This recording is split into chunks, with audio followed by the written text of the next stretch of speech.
G'day, how are you? I'm the other photo guy, and today I'm going to talk to you briefly about the Canon EOS M50. Now this is one of Canon's fantastic APS-C crop sensor sized mirrorless digital cameras.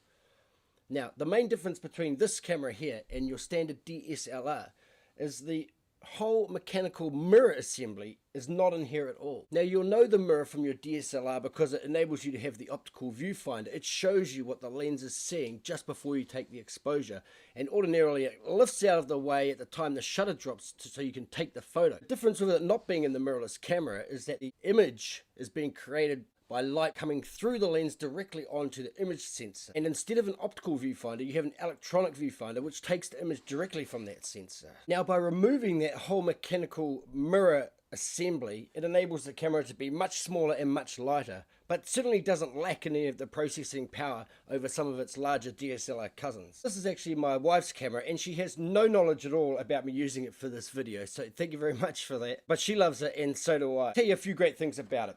Firstly, this size. It really is quite small and quite light, but it's also quite funky to hold. I can get 2 or 3 of my fingers around it and make sure I've got a good solid hold. The camera itself features a 24.1 megapixel APS-C size crop sensor, and as a kit, this one here shipped with the EFM 15 to 45 millimeter image stabilized autofocus lens. Now the reason I said EFM is because this camera here has its own lens mounts. It's a slightly smaller mount than the standard EF or EFS mounts you may already know about. Okay, let me rattle off a few details. Year introduced 2018, 24.1 megapixels. The sensor size, well, it's an APS-C size sensor, 22.3 by 14.9 millimeters. The pixel dimension 6000 by 4000, I should say, 6 by 4. Okay, we don't need to know that. Mineral cleaning, custom data acquisition lens mount, EFM. Okay, the EFM lens mount, as I just said, is slightly smaller than the EF or EFS mounts you may be used to, but you should get one of these Canon mount adapters, F to EFM. This allows you to mount your standard EF or EFS lenses to the M50. So not only is it small and lightweight, but now all of a sudden you've added to the range of lenses that you can already use, because the thing is you may already have a lot of these lenses in your kit bag. It's got this weird thing on the EFM 15 to 45 millimeter lens where you have to open or turn on the lens in order for it to be able to start taking photographs. The continuous shooting speed is blistering, up to 10 shots per second. I mean, just listen to this. It's just blisteringly fast. Some of the settings it comes with when you first start the camera are a little bit unusual, and so I recommend going through the settings line by line and setting the camera up the way you like it. And it may be just the way you like one of your other Canon DSLRs, mirrorless cameras. Well, the convenience of them being lighter and smaller and more transportable is a fantastic thing. Now I know this camera here can perform as well as its larger DSLR cousins, but sometimes I just don't have the confidence in it.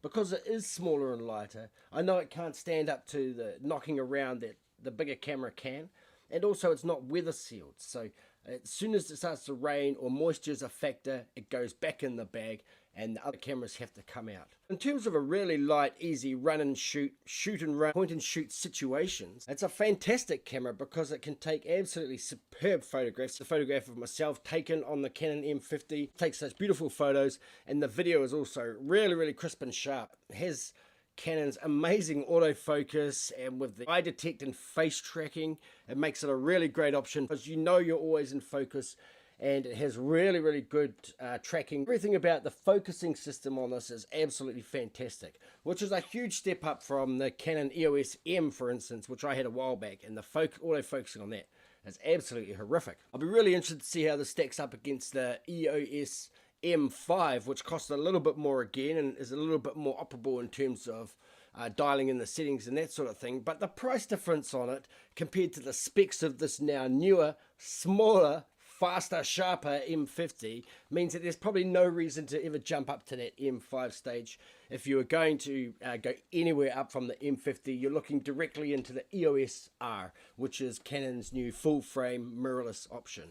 So the Canon EOS M50, yeah, I think it's really cool. There are a few lenses available on the EFM mount now, and one in particular I'm really interested in seeing, which is the 35 f2 or something F or f1.4, something along those lines. It looks like it's going to be that's a sensational lens.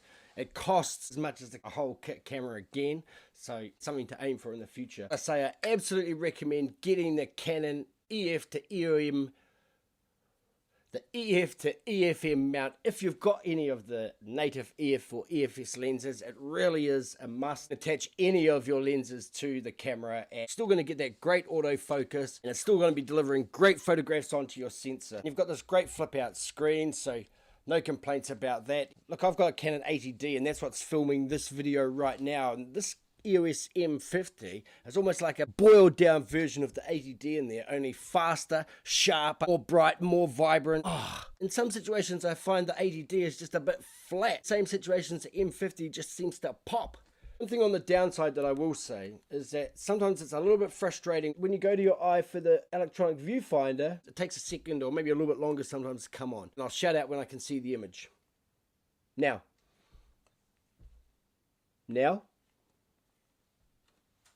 So as you can hear there's half a second, maybe longer. And sometimes I find that by the time I get the camera to my eye and the electronic viewfinder pops on, whatever I saw before is no longer there anymore. Also, and this is a good thing as well as a bad thing, once you've taken a shot, it does replay the shot in the viewfinder. And if you take your eye away and then replace it, then what you can see in here is the last shot, not what's happening out there. There's eternal settings ad nauseum in these things, so I'm sure I can change that. So it's not a gripe, it's just something I encountered. There's just a little bit of a lag between reality and electricity. All in all, this is a sensational camera. Now this is my wife's one. It's right here in the house. I can use it. I can just reach out and use it anytime. But I just want my own one. If we had two of these in the house, it would not be a bad thing. It's much easier to carry around incognito, even though this one's white. It doesn't look like I'm lugging around a massive DSLR, and even these just got 50mm lenses on them. But even though the 5D's got a small lens on it at the moment, it's still a much bigger package. All round, isn't it? Given the price of it, I reckon this is Canon's best APS-C digital camera offering on the market. It really is sensationally cheap for what it delivers. And basically, when it all boils down to it, everything that the bigger, heavier, more expensive DSLR cameras can do, this camera can do. And in some cases, even a little bit more. I hope there's some help as to deciding whether or not to go for the Canon EOS M50. The short answer is do it, buy it. It's a great camera.